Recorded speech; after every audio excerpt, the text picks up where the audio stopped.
In this video, I want to go over 5 skills Batman and potentially other members of the Bat family uses that could be interesting to learn. Before I begin, if you enjoy this type of content, make sure to like and subscribe and follow me on my social media pages. The first skill is meditation, an important skill that can actually be beneficial in everyday life. I have referenced it before in previous videos, where meditation is a mental exercise focusing on one's breath, or mantra, or reflecting on one's thoughts, or to plan, etc., as it seems to have multiple definitions. As for the benefits of meditation, it seems to be numerous just like its definition, with one study on short daily meditations showing decreased negativity mood state and enhanced inattention, working memory, recognition memory, as well as decreasing state anxiety scores on the TSST, or the Trier Social Stress Test. Another study on meditations and its effects lists a large amount of benefits, some of which I'll mention, though if you want to see the entirety of it, you can check it out yourself. These include stress reduction, decreased anxiety, decreased depression, reduction in pain, both physical and psychological, improved memory, increased efficiency, physiological benefits, including reduced blood pressure, reduced heart rate, reduced lactate, reduced cortisol, reduced epinephrine, which is adrenaline, and reduced metabolism, etc. And there's some numbers next to each of these effects, which, if you click them, directs you to a reference page of different studies that show the specific effect. Though the references itself are a variety of different meditations, so the benefits could change depending on the type you do. Which brings me to my next point, which is that there's lots of choices when looking at meditation.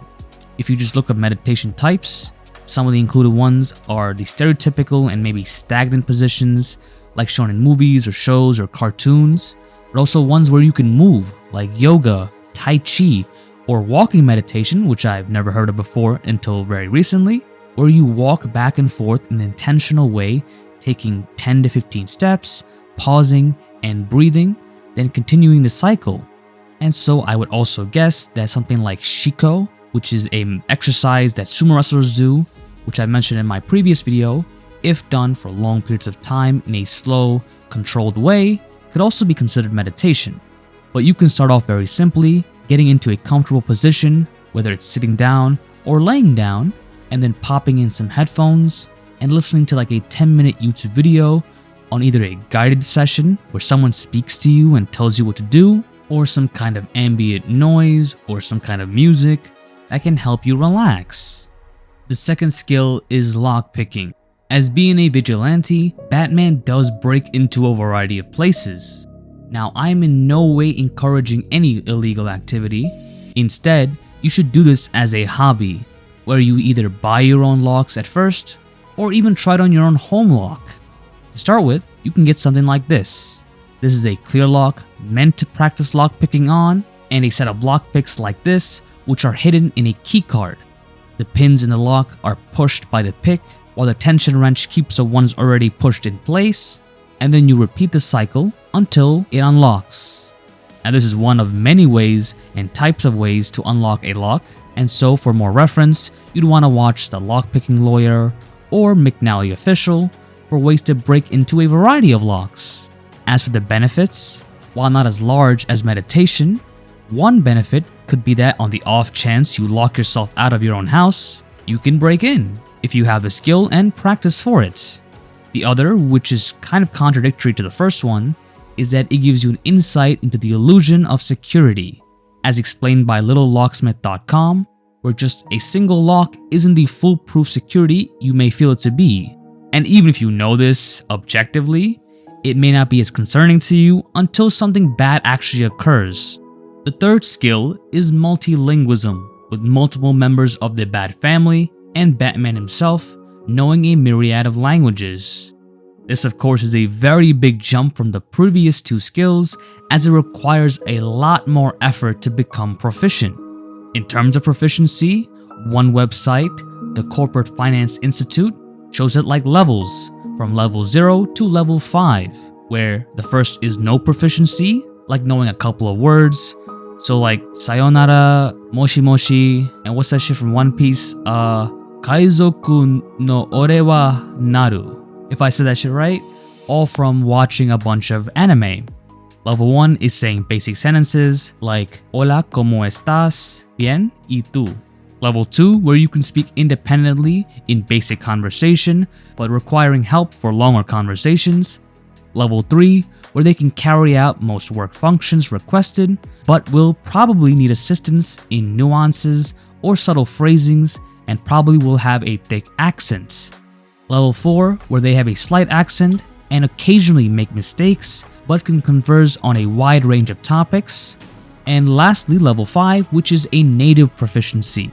While level 5 can be the end-all goal in your life, a more realistic long-term goal can be a level 3 or 4, depending on your interest in the language. As for its benefits, and the reason I use the levels, besides the fact that that's the one that popped up, is that it can help you get a job. While not all the time, knowing another language, or even 2 or 3, whatever the number is, can make you a more favorable candidate with such a skill. It can also assist you if you want to travel to those countries for both a deeper cultural immersion and also a less likely chance of being scammed. It also has positive mental effects, such as improving multitasking skills, improving memory, slowing down cognitive decline, and more, according to potomac.edu. For the learning process, preply.com mentions focusing on pronunciations early on, starting with short, simple dialogue, and speaking the language as soon as possible, among other recommendations. A good start, in my opinion, to get you more interested could be using an app like Duolingo or other versions, which, while not a long-term solution, it can be a fun way to ease you into the learning process itself with the game elements in the learning. For more information, you may want to check out the video Learn Like Batman. The fourth is sleep, where Batman has a unique system to sleep, named the Uberman sleep cycle, which is a type of polyphasic sleep, where there are multiple intervals of sleep during the 24-hour period. The Uberman cycle in particular is like 6 20-minute naps spaced out during the day. Now, this type of sleep can be detrimental for most people, as there is no evidence of polyphasic sleep giving any benefits, but what it can do is risk the increase of sleep deprivation, reduced reaction time, and disruption of the circadian rhythm, which is why most people use monophasic sleep, which is one continuous period of sleep, but even with that, many people have trouble sleeping. According to the global problem of insufficient sleep and its serious public health implications, globally, insufficient sleep is prevalent across various age groups, considered to be a public health epidemic that is often unrecognized, underreported, and has a rather high economic costs.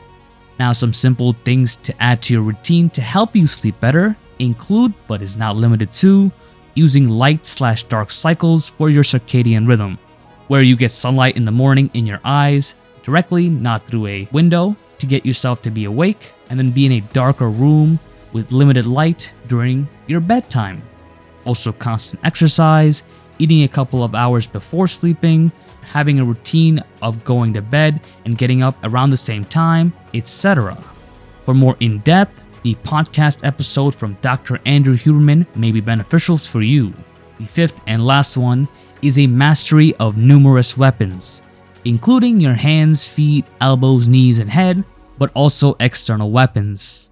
For unarmed martial arts, I have a video on what martial arts Batman would use, which you can check out for reference.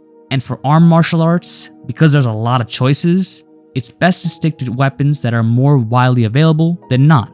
One reason for this is to be cost effective. So for example, archery, while cool and something you can practice, isn't going to be a super common weapon, whereas learning staff or spear techniques in depth can be a more useful, as you can use like PVC pipes or wooden dowels, and are more widely available than a bow and arrow.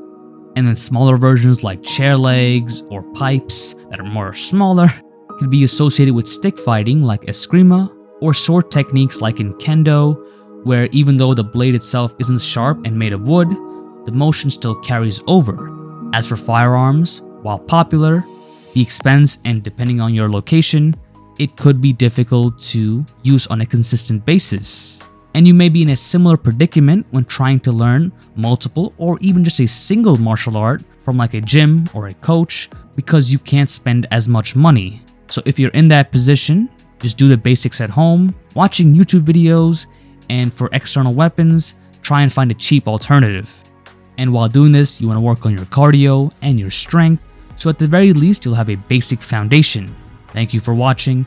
If you enjoyed this video, make sure to like and subscribe, and support the channel by hitting the join button for $2.99 a month.